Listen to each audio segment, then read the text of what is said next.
Hello friends, मैं हर्षित चौधरी सुनील पारिक के साथ टी सीरीज क्लासेज में आपका हार्दिक स्वागत करता हूं। आज मैं इस वीडियो में बात करने वाला हूं अपने जो कंपाउंड जनरेटर यानी कंपाउंड जनरेटर के अपने दो पार्ट्स चल रहे थे। एक तो अपना शॉर्ट शंट और जो दूसरा है वो कौन सा चल रहा था, लॉन्ग शंट। दोनों ही प्रकार के मैंने आपको जनरेटर बताए और उनमें जो प्रेरित होने वाला जो ईएमएफ है और उनमें बहने वाली जो धाराएं हैं, निकालने के सूत्र, आपके फॉर्मूले जितने भी हैं वो मैंने आपको बताए। और उनके इसके अलावा जो बात करते हैं आज, जैसे लॉन्ग शंट या शॉर्ट शंट होता है आपका, जैसे आपके जो कंपाउंड है वो कितने टाइप्स के हैं, दो प्रकार से। एक तो कौन सा, आपके लॉन्ग शंट, और जो दूसरा है वो कौन सा होता है, short shunt. Short shunt compound जनित्र, और इनको भी कितने प्रकार से बांटा गया है, दो दो टाइप से बांटा गया है। ये होता है लॉन्ग शंट कम्युलेटिव कंपाउंड जनित्र, और जो दूसरा टाइप है वो कौन सा होगा, आपके डिफरेंशियल।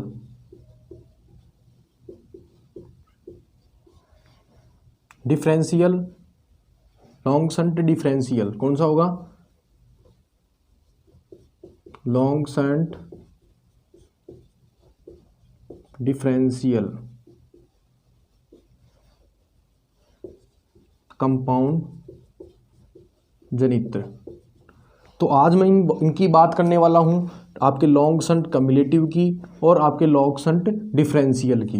इनके जो लॉन्ग शंट के टाइप्स हैं, यानी एक तो कम्युलेटिव और एक डिफरेंशियल, इन दोनों के बारे में अपन बात करेंगे। तो सबसे पहले मैं बात करता हूँ लॉन्ग शंट आपके कम्युलेटिव। देखिए, पहले मैं आपको जो कम्युलेटिव और डिफरेंशियल में थोड़ा अंतर बताता हूँ। फॉर एग्जाम्पल, अगर मैं आपको चुंबकीय जो चुंबक के आपके चैप्टर हैं, यानी कि चुंबकीय में अपने पढ़ा है, यदि ये क्वाइल है अपनी, देखिए ये जो क्वाइल है, मैं इसके चार आपके डिवाइडेशन करता हूं।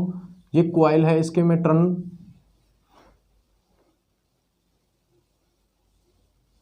देखिए इसको तो मान लेता हूं आपके FSH यानी शंट की, और इसको मान लेता हूं सीरीज की फील्ड। क्योंकि जो कंपाउंड जनित्र होता है, कंपाउंड में कौन सी वाइंडिंग प्रयोग की जाती है, शंट फील्ड प्रयोग की जाती है और सीरीज फील्ड प्रयोग की जाती है। अब देखिए इनके जो चुंबकीय क्षेत्र होता है, देखो क्या होता है कि जो शंट होता, कम्युलेटिव जो चीज़ है, कम्युलेटिव में क्या होता है, जो टोटल फ्लक्स होता है वो किसके बराबर होता है, शंट फील्ड का फ्लक्स और आपके सीरीज फील्ड का जो फ्लक्स होता है, उन दोनों का क्या होता है, योग होता है। जबकि डिफरेंशियल में क्या होता है, इन दोनों का ही क्या होता है, घटाव होता है। मतलब जो आपके शंट फील्ड का चुंबकीय क्षेत्र होगा, उसमें से सीरीज फील्ड का चुंबकीय क्षेत्र होगा, वो क्या करना पड़ेगा, अपने को घटाना पड़ेगा। तो यानी कि जब मैं दोनों ही इसमें चालकों में यहाँ पर क्या रखता हूँ, यानी आपकी करंट की डायरेक्शन जो है, यानी सीरीज फील्ड, ये आपकी शंट फील्ड और ये आपकी सीरीज फील्ड, इन दोनों में करंट की डायरेक्शन भी समान है और आपके टर्नों की संख्या भी समान है। अब देखिए टर्न जो है, जैसे फॉर एग्जाम्पल यहाँ से करंट जा रही है, इस प्रकार घूम रही है, यहाँ पर आप इस क्वाइल में हेलिक्स का नियम भी प्रयोग कर सकते हो और सीरे का नियम भी प्रयोग कर सकते हो। तो यहाँ पर देखिए करंट जो है वो क्लॉकवाइज घूम रही है, और सीरे का नियम ये कहता है यदि करंट जो है क्लॉकवाइज आपकी घूर्णन गति करती है, ठीक है, क्लॉकवाइज घूम रही है, तो वहां पर जो सामने वाला जो पोल होता है वो तो होता है आपके एन पोल, और जो नजदीक होता है उसको अपन बोलते हैं एस पोल, यानी दक्षिणी ध्रुव। यदि करंट क्लॉकवाइज घूर्णन गति करे तो पैदा होने वाला पोल एस पोल होगा, और वो एस पोल कौन सा, जो नजदीक जहां पर रहता है, प्रेषक की बात करता है। तो प्रेषक यहीं से देखेगा इसको, यानी अपन स्वयं यहीं से इसको देखेंगे तो क्लॉकवाइज आपकी धारा घूम रही है, और जब क्लॉकवाइज यहां से धारा घूमती है आपकी, तो यहां पर क्या होगा, जो आपके एन पोल इधर होगा, एस पोल इधर होगा। इसी प्रकार यहां की बात करते हैं सीरीज फील्ड की, तो सीरीज फील्ड का जो चुंबकीय क्षेत्र होगा वो भी इसी प्रकार का होगा, क्योंकि यहां पर भी जो धारा है वो क्लॉकवाइज प्रकार से क्या कर रही है, घूर्णन गति कर रही है, तो यहां से धारा निकल रही है। यानी कि मैं ऐसे कह सकता हूं, धारा की दिशा वो क्या है, समान, और टर्नों की दिशा भी क्या है, समान। तो आपका जो जनरेटर का निर्माण होगा, यानी यहां पर एन पोल और यहां पर एस पोल, और ये दोनों ही जो वाइंडिंग है, मैं आपको बता दूं कि जो दोनों ही वाइंडिंग है ये कहां पर स्थापित की जाती है, पोल के ऊपर स्थापित की जाती है। ये आपका जो पोल होता है, यहां पर इस पोल के ऊपर क्या करते हैं, स्थापित की जाती है। पहले जो स्थापित करते हैं वो होती है आपके शंट फील्ड, और शंट फील्ड के सिरों के नाम होते हैं E1 और E2, और यहां पर जो होगा सीरीज फील्ड के ये कम टर्न होंगे, इसको बोलेंगे D1 और D2। अभी लॉन्ग शंट में हो चाहे ये किसमें होगा, शॉर्ट शंट में होगा, दोनों ही में कनेक्शन के आधार पर, जैसे इसमें करंट इधर से जा रही है, इसमें भी इधर से जा रही है, दोनों में करंट की डायरेक्शन समान है, तो दोनों में ही इधर से क्या होगा, एन पोल होंगे और इधर कौन से होंगे, एस। तो दोनों का चुंबकीय क्षेत्र क्या होगा, इसका चुंबकीय क्षेत्र भी इधर से जाएगा, इधर से जाएगा और कहाँ पर प्रवेश करेगा, एस पोल के। यदि एक पोल यानी शंट फील्ड का चुंबकीय क्षेत्र इधर से आए और सीरीज फील्ड का एन पोल इधर हो तो विपरीत हो जाएंगे, तो कौन सा बन जाएगा, आपका डिफरेंशियल जनरेटर बन जाएगा। कहने का तात्पर्य मेरा यही है, यदि दोनों में धारा की दिशा क्या हो, समान होगी, तो दोनों का चुंबकीय क्षेत्र कैसा होगा, योग होने वाला होगा, यानी जुड़ने वाला होगा, और जुड़ने वाला होगा तो वहां पर प्रेरित ईएमएफ के मान में आपके वृद्धि हो जाएगी। यानी कि फ्लक्स में जब वृद्धि होती है तो ईएमएफ के मान में क्या हो जाती है, क्योंकि ईएमएफ जो होता है फ्लक्स और आपके घूर्णन गति के ऊपर मुख्यतः डिपेंड करता है, तो यहाँ पर फ्लक्स का मान बढ़ जाएगा तो ईएमएफ का मान भी बढ़ जाएगा। इसके अलावा देखिए मैं दूसरी स्थिति की बात करता हूं, तो यहां पर देखिए ये आपकी तो कौन सी है, शंट फील्ड। देखिए ये शंट फील्ड है और यहां पर मैं क्या करता हूं, ये सीरीज फील्ड है। इसमें करंट यहां पर देखिए क्लॉकवाइज तरीके से घूम रही है, यहां पर देखिए क्लॉकवाइज घूम रही है, तो सामने वाला एन पोल और यहां वाला एस पोल, इसको भी इधर से देखना है। तो यहां पर करंट देखो इधर से आ रही है, यहां से इधर, यहां से इधर, यहां से इधर और यहां से बाहर निकल रही है। तो इसका तात्पर्य मैंने करंट की दिशा क्या कर दी, धारा की दिशा असमान। टर्नों की दिशा क्या है,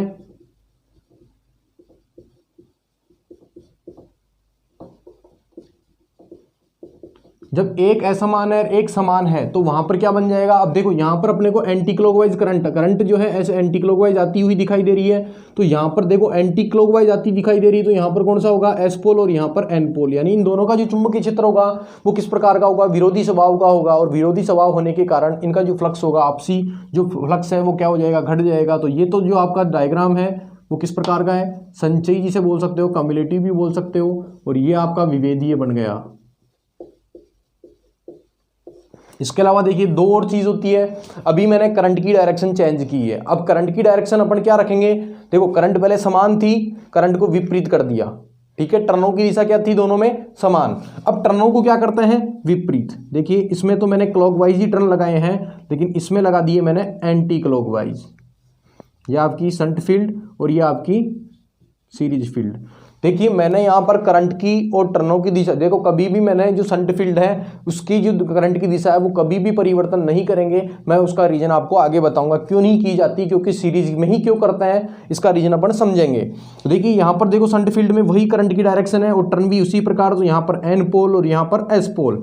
बात करते हैं इसकी, करंट की दिशा मैं समान करता हूँ, टर्न क्या है, अब एंटी क्लॉकवाइज। देखिए यहाँ से एंटी क्लॉकवाइज, तो करंट भी क्या होगी, एंटी क्लॉकवाइज घूमेगी, तो पैदा होने वाला जो चुंबकीय क्षेत्र होगा उसमें क्या पोलों में भी क्या हो जाएगा, परिवर्तन। यदि सिरे का नियम ये कहता है, यदि सिरे को गौर से देखने पर करंट एंटी क्लॉकवाइज घूमे, घड़ी के विपरीत दिशा में घूमे, तो सामने वाला एस पोल और नजदीक वाला आपके एन पोल। तो इसका तात्पर्य क्या है, दोनों में धारा की दिशा समान है और दोनों कॉइलों के अंदर यहां पर जो है टर्न क्या है, टर्नों की दिशा विपरीत यानी असमान। तो यहां पर आप देख पा रहे हो कि यहां पर क्या है, धारा की दिशा क्या है, समान, और टर्नों की दिशा है वो क्या है, टर्नों की दिशा क्या है, असमान। तो यहां पर पोल भी क्या हो गए, परिवर्तन। तो ये आपका कौन सा बन गया, विभेदीय। और संचयी का दूसरा है, देखो टर्नों की दिशा क्या रखें, यहां पर देखो करंट की, देखो दोनों में ही टर्न क्या कर दिए मैंने, विपरीत किए हैं। अब टर्नों को क्या कर देता हूं, देखो यहां पर टर्नों को मैंने समान रखा और करंट की दिशा भी क्या रखी, समान रखी। मैंने एक बार किए टर्न भी समान और आपकी धारा की दिशा भी समान। एक बार मैंने क्या किया, टर्न समान है लेकिन धारा की दिशा क्या है, विपरीत है। अब मैंने धारा की दिशा तो समान कर दी और टर्नों को क्या कर दिया, विपरीत कर दिया। लेकिन अब क्या करते हैं, अब मैं करता हूं धारा की दिशा को भी विपरीत कर देता हूं और टर्नों की दिशा को भी क्या कर देता हूं, विपरीत कर देता हूं। तो विपरीत करेंगे तो यहां पर तो उसी प्रकार से देखो शंट फील्ड है, तो मैंने वैसे ही धारा की दिशा रखी है। सभी में आप देख सकते हो, ये शंट फील्ड, ये शंट फील्ड और ये शंट फील्ड, देखिए सभी में वैसा ही रखा है। तो यहां पर एन पोल और यहां पर एस पोल। अब मैं क्या करता हूँ, टर्नों को भी क्या कर देता हूँ, चेंज कर देता हूँ। टर्नों की दिशा चेंज कर दी, मतलब ऐसे लगा दी, ठीक है। और धारा की दिशा को भी क्या कर देता हूँ, परिवर्तन। तो यहां से धारा आएगी इस प्रकार से, मतलब कि एंटी क्लॉकवाइज आ रही है धारा, तो आपकी धारा एंटी क्लॉकवाइज आएगी, ठीक है। यहां से कैसे जा रही थी, क्लॉकवाइज, एन पोल इधर था, एस पोल इधर है। अब धारा कैसे नजर आ रही है अपने को, एंटी क्लॉकवाइज आती हुई। तो यहां पर कौन सा पोल जो आती हुई नजर आ रही है वो कैसे, क्लॉकवाइज नजर आ रही है। क्लॉकवाइज नजर आ रही है मतलब यहां पर पोल कौन सा होगा, एन पोल, और यहां पर एस पोल, ठीक है। तो यहां पर ये कौन सा बन जाएगा अपना, यदि धारा की दिशा क्या हो, ऐसे कह सकते हैं कि धारा की दिशा असमान और टर्नों की दिशा भी क्या हो, असमान, तो आपका बन जाएगा संचयी प्रकार का। यदि धारा की दिशा और टर्नों की दिशा दोनों ही समान है तो भी कौन सा होगा, संचयी होगा। और दोनों ही असमान है तो आपका कौन सा होगा, तो भी संचयी ही होगा। मतलब दोनों की असमान, टर्न भी असमान है और धारा की दिशा भी असमान है तो भी संचयी होगा। यदि दोनों में से एक असमान और एक समान हो जाए, मतलब धारा की दिशा दोनों में समान रख दें और टर्न विपरीत हो जाए, तो कौन सा बन जाएगा आपका, कम्युलेटिव। तो ये 4 डायग्राम्स हैं, इनके माध्यम से अपन समझ सकते हैं। इसके अलावा देखो मैं और इसको थोड़ा एक्सप्लेन और करूंगा, यहाँ पर अपन देखेंगे। तो देखिए इसके अलावा देखते हैं, देखिए इसके अलावा आपको पोलों, देखो ये जो मैंने बताया 4 कंडीशन आपको, इन 4 कंडीशनों के अलावा अपन एक तरीका और देख सकते हैं। यानी मैंने जो सीरीज वाइंडिंग है और आपकी जो शंट वाइंडिंग है, दोनों को ही कहाँ पर स्थापित किया है, आपके दोनों को ही स्थापित किया किस पर, पोलों के ऊपर। तो पोलों के ऊपर स्थापित करके दिखाता हूँ तुम्हारे को मैं, और दोनों में धारा की दिशा कैसे होगी बात करते हैं। देखो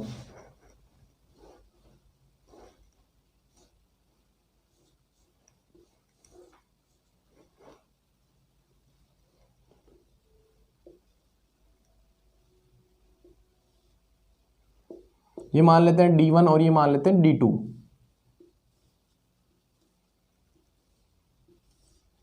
ये आपका E1 और ये आपका E2। देखो धारा यहां से जा रही है, पीछे से घूमकर इधर से आएगी, पीछे से घूमकर इधर से आएगी और पीछे से घूमकर इधर से निकलेगी।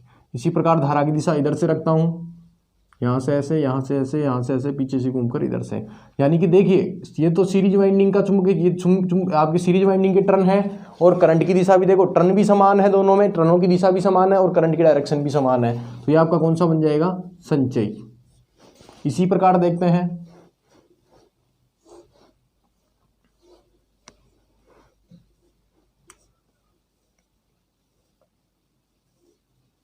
D1 और D2, यहां पर ले लेते हैं अपन कौन सी, शंट फील्ड। टर्नों की दिशा वही क्या है, समान है दोनों में, टर्न जैसे इसमें लगाए वैसे इसमें लगाए हैं। लेकिन अब मैं क्या करता हूं, करंट इसमें से ऐसे जा रही है तो इसमें तो इस प्रकार से, लेकिन अब करंट जो है इसमें ऐसे घूम कर आएगी तो ऐसे आएगी। तो करंट की डायरेक्शन क्या हो गई आपकी। और देखो मैंने कहा था कि शंट फील्ड की करंट की डायरेक्शन अपने को चेंज नहीं करनी है, चेंज किसकी करनी है, सीरीज फील्ड की। तो यहाँ से करंट को भेजेंगे अब इसमें, यहाँ से जाएगी ऐसे, घूम कर निकल कर आएगी इधर से और पीछे से यहाँ से ऐसे। इसमें करंट की डायरेक्शन पहले थी वैसे ही रहेगी। यानी शंट फील्ड की आपको करंट चेंज नहीं करनी है, करंट चेंज करनी है किसकी, चेंज करनी है, सीरीज फील्ड की। तो जब भी कम्युलेटिव से डिफरेंशियल या डिफरेंशियल से कम्युलेटिव बनाना हो तो आपको क्या करना पड़ेगा, सीरीज फील्ड के ही कनेक्शन चेंज करने पड़ेंगे। तो ये आपका बन जाएगा कौन सा, विभेदीय। अब देखते हैं कि अपने लॉन्ग शंट है, तो इसके मैं 2 चित्र बनाता हूं। देखिए यहां पर मैंने टर्नों के बीच में स्पेस नहीं दिया, ना ये कह सकते हैं कि क्लॉकवाइज है और ना ही ये कह सकते हैं कि एंटी क्लॉकवाइज है।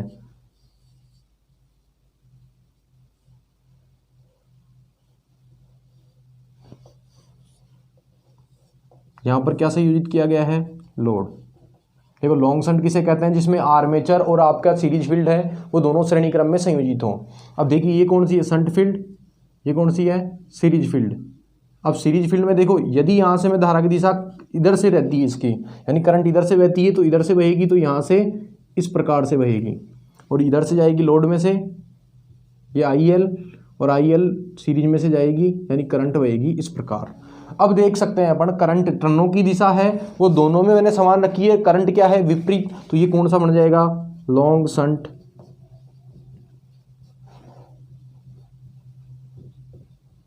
डिफरेंशियल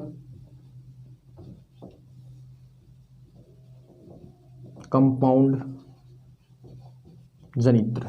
यदि इसको मेरे को क्या करना है, कम्युलेटिव बनाना है, तो इस सीरीज फील्ड की जो ये वाला सिरा है, यानी इसको नाम दे दीजिए E1 और E2, और यहाँ पर दे दीजिए D1 और D2, ये A1 और A2, यानी ये जो A2 वाला सिरा है इसको D2 से जोड़ना पड़ेगा, और A1 D1 वाला है इसको किससे जोड़ना पड़ेगा, इस लोड वाली से जोड़ना पड़ेगा। तो इसके कनेक्शन देखते हैं।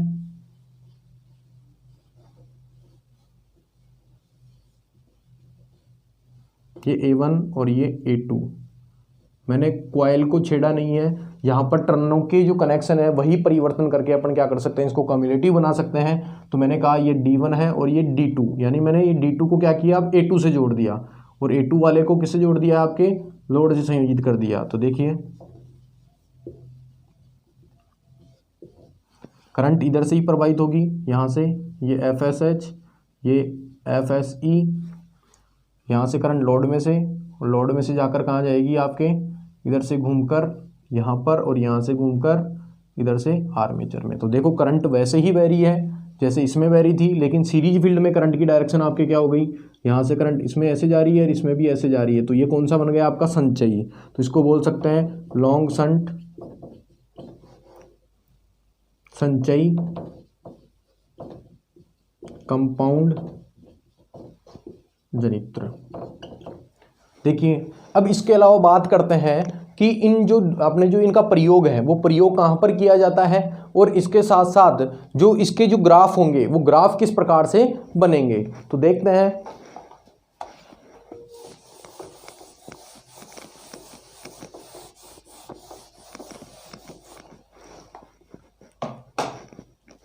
देखिए इसमें क्या होगा, आपके डिफरेंशियल है, तो डिफरेंशियल में जैसे जैसे लोड की करंट बढ़ेगी, किसकी करंट बढ़ेगी, लोड की, तो वैसे वैसे किसकी बढ़ती जाएगी, आपके आर्मेचर के साथ साथ में सीरीज फील्ड की। और सीरीज फील्ड की करंट बढ़ने से सीरीज फील्ड का जो चुंबकीय क्षेत्र है पहले ही शंट फील्ड के चुंबकीय क्षेत्र का क्या है, विरोधी है। तात्पर्य मेरा कहने का मतलब यही है कि फाई बराबर इसमें क्या देखते हैं, phi SH minus phi FSE, यानी इसका चुंबकीय क्षेत्र होगा सीरीज का, वो किसका विरोध करता है, शंट फील्ड का। तो करंट इसकी बढ़ने से, आपके लोड की करंट बढ़ने से पैदा होने वाले EMF में क्या होती है, ये इसकी संतृप्त अवस्था मान लेते हैं, बिना लोड की बात कर रहे हैं अभी, तो बिना लोड के। और एक चीज और देखी जाएगी, डिफरेंशियल जो जनरेटर है, कहा जाता है कि डिफरेंशियल जनरेटर में अगर बिना लोड के भी आप इसको चलाते हो तो सीरीज फील्ड में करंट बहने की वजह से सीरीज फील्ड क्या करती है, मुख्य चुंबकीय क्षेत्र के मान में कमी कर देती है और पैदा होने वाले EMF में कमी कर देती है। तो आप इसको क्या कर सकते हो, शॉर्ट कर सकते हो, और शॉर्ट करके EMF में क्या कर सकते हो, तो इसकी संतृप्त अवस्था के अनुसार इसमें EMF जनरेट कर सकते हो, और बाद में आप इसको चालू कर सकते हो। तो चालू करने के बाद भी EMF में आपकी क्या हो जाएगी, कमी होगी, लेकिन प्रारंभ के समय अगर ज़्यादा EMF पैदा करना है तो आप इसको ऐसे उपयोग में ले सकते हो। लेकिन देखिए ये जनरेटर है तो इसमें तो आप नहीं भी करोगे तो भी कार्य में चल जाएगा, कोई दिक्कत नहीं है, क्योंकि डिफरेंशियल में EMF का मान घटेगा ही। आप जब शॉर्ट अवस्था से भी हटाओगे, यहाँ पे शॉर्ट जो किया था आपने, उस शॉर्ट को उठाओगे, यहाँ से शॉर्ट सर्किट तार को उठाओगे, तो शॉर्ट सर्किट तार को उठाने से भी EMF के मान में कमी होगी। अब जब लोड जोड़ोगे तो लोड जोड़ने से सीरीज फील्ड की करंट में वैसे भी क्या होगी, वृद्धि, और करंट में वृद्धि होने से फ्लक्स के मान में वृद्धि, और इस जो शंट फील्ड का जो चुंबकीय क्षेत्र होता है उसमें कोई परिवर्तन होता नहीं है, तो यहाँ पर जो कुल फ्लक्स होगा उसके मान में क्या हो जाएगी, कमी हो जाएगी। और आप EMF का समीकरण जानते हो, जब फ्लक्स ही कम हो जाएगा तो पैदा होने वाला EMF भी कम हो जाएगा। तो ये थी इसकी संतृप्त अवस्था, तो इससे EMF का मान क्या होता जाएगा, बहुत ज़्यादा घटता जाएगा। और लोड बढ़ाते जाओगे EMF का मान, एक स्थिति ऐसी आएगी कि EMF कितना हो जाएगा, शून्य हो जाएगा। तो ये होता है आपके डिफरेंशियल का वक्र। ये क्या है, इसमें EMF पैदा होने वाला जनरेटेड EMF, और यहाँ पर आप टर्मिनल वोल्टेज भी ले सकते हो, दोनों के मान में ही यहाँ पर क्या होगी, आपके कमी होगी। इसकी बात करते हैं तो इसमें क्या होगा, देखिए जैसे जैसे फील्ड की करंट बढ़ती है, किसकी, सीरीज फील्ड की बात कर रहा हूँ मैं यहाँ पर। सीरीज फील्ड के बढ़ने से क्या होगा, या कुल आपके फील्ड की करंट बढ़ने से, देखो लोड बढ़ाने से क्या होगा, ये लोड की करंट है, सॉरी, लोड की करंट बढ़ाने से क्या होगा, लोड की करंट बढ़ेगी तो इसका चुंबकीय क्षेत्र यानी सीरीज फील्ड का जो चुंबकीय क्षेत्र है वो शंट फील्ड के चुंबकीय क्षेत्र का क्या करेगा, सहयोग करेगा। मतलब कहा जा सकता है फाई बराबर phi SH plus phi SE। तो चुंबकीय क्षेत्र का योग बढ़ेगा और बढ़ने से प्रेरित EMF के मान में भी वृद्धि होती जाएगी। तो यहाँ पर जो इसका ग्राफ है वो उड़ता हुआ नजर आएगा, लेकिन जब सीरीज फील्ड भी आपकी संतृप्त अवस्था में आ जाएगी तो उसके बाद में EMF के मान में कमी होती जाएगी। तो इस प्रकार से इसका ग्राफ क्या होता है आपके, कौन सा जनरेटर रही है, ये तो आपका विभेदी है, और ये है, ये तो ओसीसी वक्र हो गया इसका, और ये लोड के बाद की बात कर रहे हैं, मतलब आईसीसी और ईसीसी। ये कौन सा है? आईसीसी और ईसीसी। इसमें दोनों ही शामिल है, क्योंकि आर्मेचर प्रतिक्रिया के कारण भी ईएमएफ गिरेगा और ओमी ड्रॉप के कारण भी गिरेगा। तो इसमें भी देखो यहाँ पर पहले बढ़ रहा था और अब घटेगा यहाँ पर ईएमएफ का मान। तो ये एक वक्र है, ये किसका है? आपके संचयी का। तो यह है आपका लॉन्ग शंट जनरेटर। तो मैं आशा करता हूं लॉन्ग शंट जनरेटर जो है आपके, उसमें संचयी और आपके डिफरेंशियल यानी विभेदीय दोनों ही प्रकार के जनरेटर आपको समझ में आए होंगे। अगर मेरा ये वीडियो आपको पसंद आया है तो मेरे इस वीडियो को लाइक कीजिए, शेयर कीजिए और हमारे इस चैनल को सब्सक्राइब कीजिए। Thank you guys.